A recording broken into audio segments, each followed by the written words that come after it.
وهنا راح يكون بعيد عن اهل البيت، مثل بعض الاخوه الايام شهر رمضان تدرون فيراسلني انا عندي ارتباط بوحده شاب بعد ما متزوج، ارتبط بوحده احبها وتحبني، اي خير ان شاء الله. هسه يعرفون ان الحب انه حلال وحرام. والمطلوب قال انا شلون اريد اتواصل وياه؟ شنو الطريقه؟ ماكو طريقه. راح رجع له رسوله قال شن يصير ورا الفطور؟ احبتي الحلال والحرام هذا موجه، لانه يصور الان موجه لمن يتواصلون مع النساء الاجانب، موجه للمراه التي تتواصل مع الرجل الاجنبي مع اختلاف الحجج. هسه من باب انه اخوي، هو يقول من باب هي اختي او شابهه لوحده. لا يجوز، حرام في فكر اهل البيت. يسالون سماحه السيد السيستاني حكم التواصل بين الرجل والمراه الاجانب، يقول لا يجوز خوفا من الوقوع في الحرام. شلون يعني خوفا من الوقوع في الحرام؟ هذه يجر الكلام شويه شويه الى ان يقع في الحرام، يطلع منه مزاح، يطلع منه كلمه، اما بحجه انه هي اختي مثلا، عوفها وديش اختك موجوده، تواصل ويا اختك، اوبا احكي الليل كله ما حد يقول لك لا. ايش معنى اختاريت الغريب وتقول بمقام اختي؟ هذه من لوفات الشيطان، خليش نعرف، ماكو الشيطان يريد يطلع غير طريقه يقول له انت تقول هذه اختي. فاهل البيت اللي يقولون حرام خلاص انتهى الموضوع.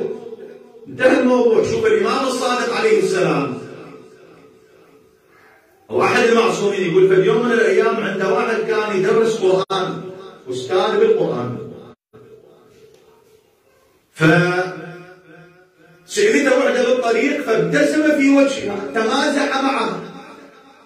يقول اجى سلم على الامام، دخل عليه الامام، نظر له بهيئه الغاضب الحزين، مو راضي. مو راضي. ما الخبر يا ابن رسول الله؟ قال له شنو سويت؟ قال له سالتني سؤال وبعدين صار مزاح بينه وبينه، فتبسمت بوجهه وهي تبسمت بوجهه. رد عليه الامام قال اياك ان تعود اليها. هاي الابتسامه والضحكه والشقه لا ترجع الى مره ثانيه. اذا لها المستوى مجرد ابتسامه لا يقبل بها الامام المعصوم عليه السلام.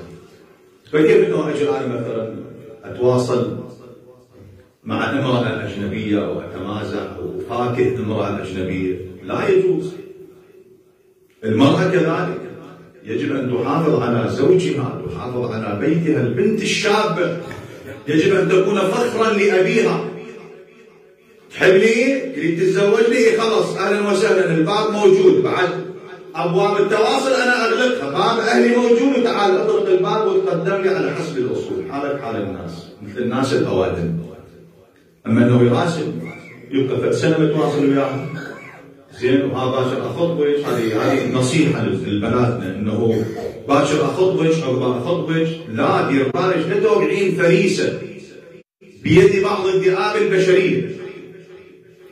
النتيجه انه اللي يجي يصير مع اهل البيت لازم يطبق امر اهل البيت بما هو.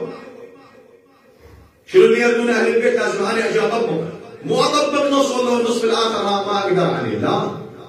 كلهن اطبقه، الحلال اطبقه والحرام اطبقه كذلك. ترك المعاصي اهل البيت شنو قالوا لي لازم اترك؟ احنا هسه من يجي المعصوم، ما فد يوم المعصوم جبرنا على شيء ما نقدر عليه. لا الله جبرنا على شيء ما نقدر عليه، ولا النبي جبرنا على شيء ما نقدر عليه، ولا الرسول ولا الامام المعصوم جبرنا على شيء ما نقدر عليه. دائما كل اوامرهم فيها نفع وفيها فائده، بها نفع وبها فائده. واللي يحب المعصوم لازم ينصحنا انصياع مطلق. شنو يقول له المعصوم؟ لازم يطبق.